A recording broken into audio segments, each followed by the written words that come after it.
जज साहब, स्टेज के विशेष जानकारी है तो फाइल मैंने रजिस्ट्रार साहब को दे दिया है। आप इस फाइल पर थोड़ा निगाह मार ले।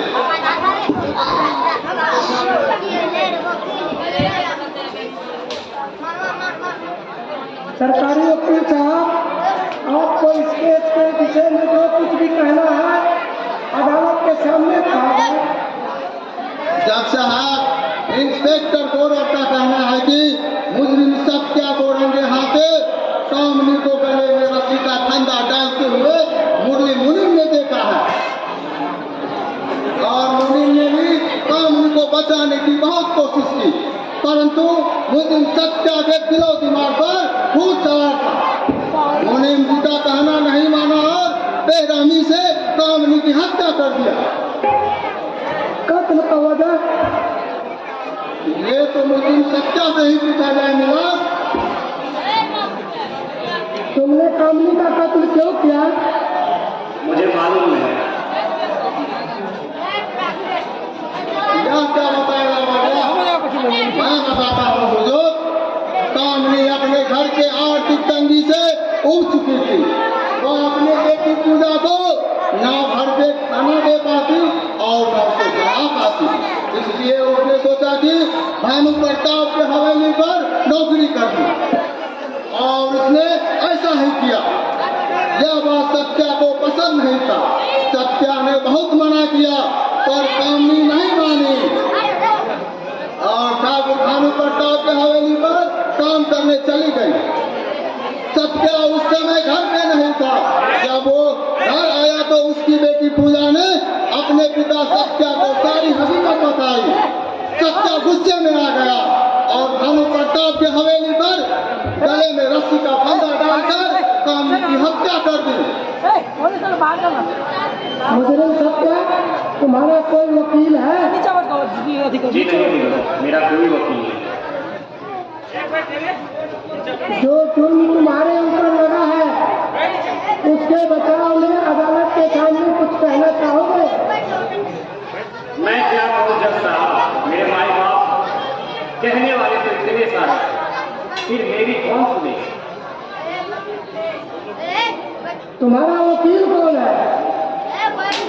कोई नहीं माई बाप, कोई नहीं।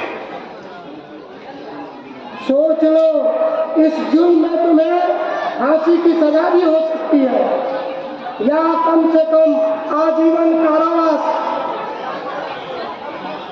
हुजूर, अदालत को जो सही लगे वो सजा सुना सकता है, अतः जल्द से जल्द मुझे सजा सुना। सरकारी वकील साहब, सिर्फ इतना कह देने से इस केस की बुनियाद मजबूत नहीं होगा।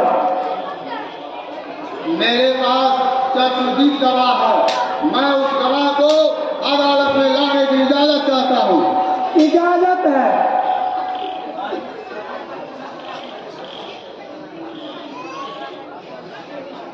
मुनी मुरली अदालत में हाजिर हो।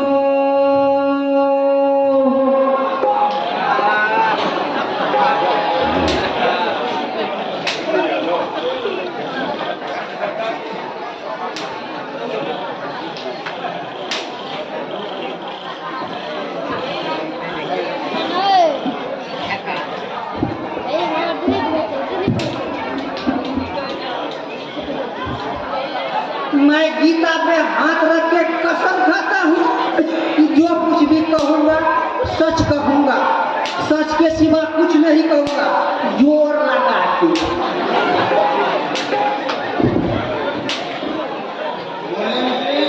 आपने मुजरिम सत्या को अपने इन आंखों के सामने क्या क्या करते देखा, वो अदालत को बताने की कृपा करो। वकील साहब, कामिनी मेरे राजा बाबू के घर से काम करके जो ही बाहर निकली, सत्या पहले से वहाँ खड़ा था। अब पता नहीं दोनों मियाँ बीवी में क्या होने लगा, नोक-झोंक होने लगा, कहा-कुही होने लगा और फिर हाथापाई होने लगा। और देखते ही देखते इस सत्या ने उनकी कामनी के गले में रस्सी का फंदा लगा के मार दिया, जोर लगा के। मैंने इसको समझाने का कोशिश किया, परंतु उसने मेरा एक नहीं सुना। इसके दिलो दिमाग पे भूत सवार था, पता नहीं कौन घमंड में रहता है। ठीक है मुनीम जी, आप अब जा सकते हैं। जी हुजूर। जज साहब, मेरा दूसरा गवाह ठाकुर भानु प्रताप। ठाकुर भानु प्रताप अदालत में हाजिर हो।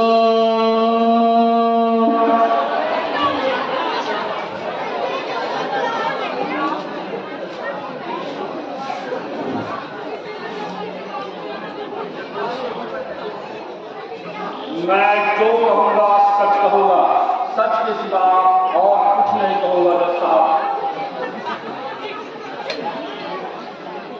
ठाकुर भानु प्रताप जी, आप इस केस के विषय में जो कुछ भी जानते हैं वह अदालत को बताने की कृपा करें। जज साहब, दामिनी सत्या की पत्नी थी। सत्या पढ़ा लिखा निकम्मा निरुद्धार था और इसकी पत्नी दामिनी हमारे हवेली तक आई और इसके घर में एक बच्ची भी है, इसका नाम पूजा। न उसका ये पढ़ाई लिखाई का व्यवस्था किया, न उसको घर से भोजन दिया। दामिनी उसी के चलते हमारे हवेली पहुंची। उसी दरमियान सत्या पहुंचा और दामिनी का कत्ल कर दिया, जिसमें हमारी क्या हुई?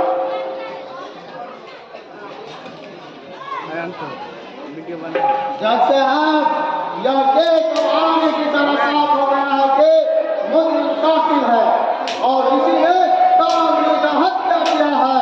डॉक्टर के मेडिकल रिपोर्ट से यह साफ हो गया है कि दामिनी को गला घोंट कर मारा गया है। अतः अदालत से मेरा दरखास्त है कि वो अपना फैसला सुनाए। तुमको इस केस के विषय में कुछ कहना है सत्या? नहीं हुजूर, कहने वाले किसने सारे हैं, फिर मेरा कौन सुनेगा हुजूर? ये लोग कहते हैं कि मैंने अपनी पत्नी का कत्ल किया है। हाँ, मैं दोषी हूँ, मैंने ही मारा है अपनी पत्नी को।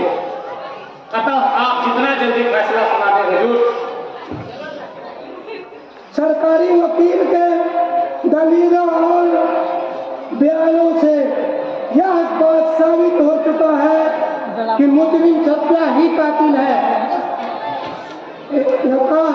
दफा 302 के तहत अदालत मुजरिम दोषी को फांसी की सजा सुनाती है।